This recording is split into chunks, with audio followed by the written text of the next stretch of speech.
Welcome to this edition of the First Aid Show.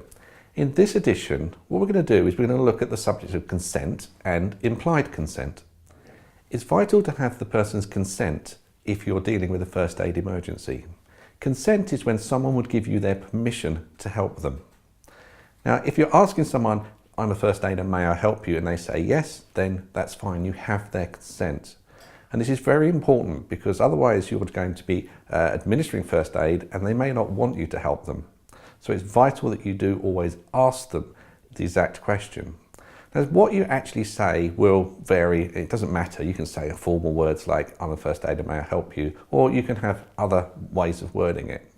The key other thing is to keep talking to them. We want to make sure that the whole time we communicate with the patient, they know exactly what we're doing. And if you're actually going to do something else, maybe touch them somewhere else, you can also say it again. In other words, I'm just going to need to move your leg, I need to do this, then ask them again. So this consent process is a continual process.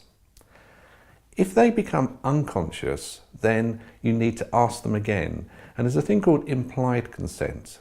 Now, how this would work is, suppose if you think now, if you were to just walk along the street and you collapsed and you had a cardiac arrest and someone came to help you, you would want their help. So if you approach somebody and they're not able to answer you, then you have their implied consent. You still would ask them. Another example may be the person is choking. They have a airway obstruction and they cannot talk, or they just literally put their hands to their throat and they're nodding. That can be giving consent as well.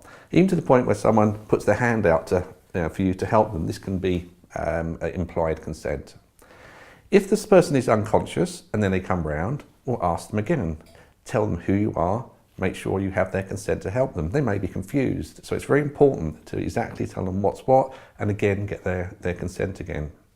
The key thing with consent is make sure you keep on getting it, keep on talking to it. If there's people around, it may be that you're dealing with a child or someone who's got their relatives with them. You can also get consent in that way. So is it okay if I help your child? Is it okay if I help your husband or wife?